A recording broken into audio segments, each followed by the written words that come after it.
Good evening and welcome to the National Theatre for this, the third in our series of informal conversations with major performers. It has been a very exciting season so far, which has encompassed such performing giants as Sir Ian McKellen, Dame Judi Dench, and of course, Christopher Biggins.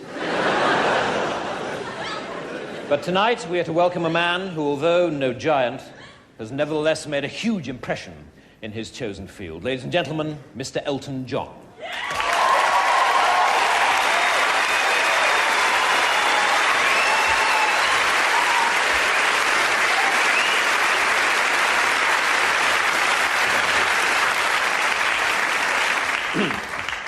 Elton, do you mind if I call you Elton?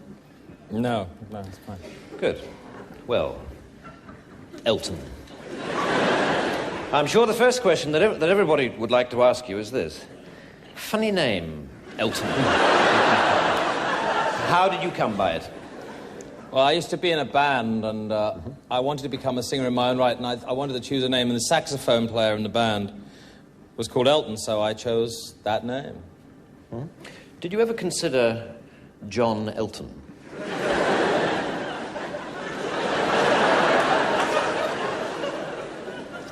No. You didn't? Okay.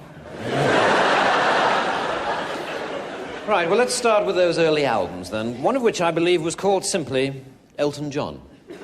Yes, that's correct. And you didn't feel awkward with the name at all? No. You didn't feel that people might say, wait a minute, they mean John Elton. They've cocked up the record sleeve and printed the bloody name the wrong way around. You didn't think that? No, I thought it sounded great, and, you know, I thought people would be more interested in the music rather than the name. Hmm.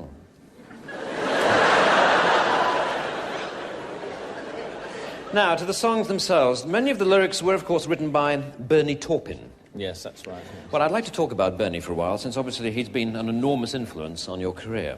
Yes, he has, yes. Tell me, did you ever discuss changing his name? Because presumably Taupin Bernie would have been more consistent with your Elton John.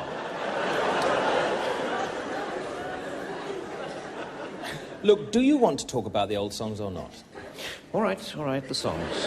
The old songs. Your song is a classic, isn't it? Yeah, it's quite popular, yes.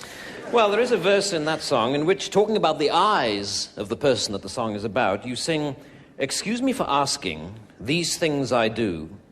You see, I've forgotten if they're green or they're blue." Yes.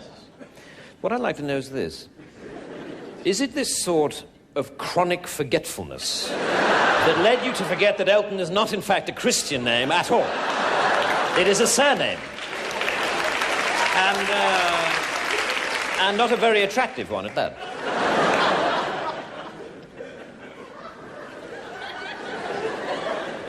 Let's talk about something else, shall we? Forget the name. All right, Mr. John.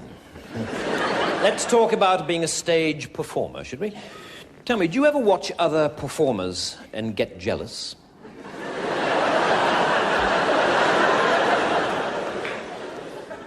I'm not sure I follow you there. I mean, jealous of what? Well, for instance, Ben Elton.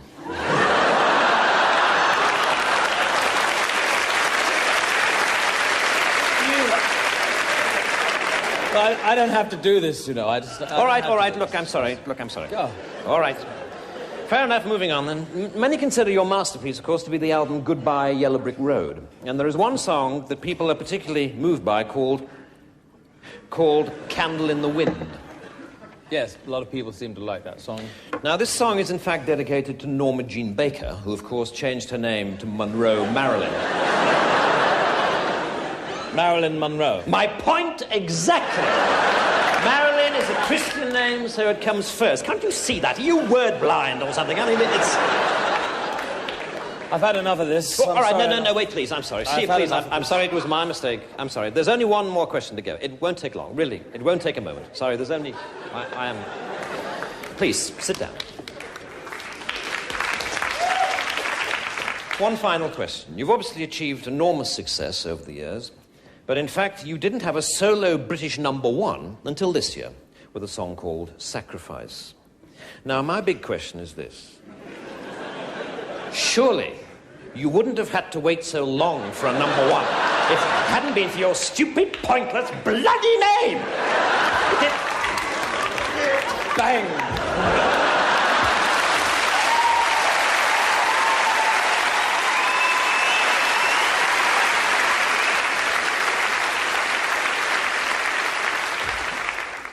What a head, Dick.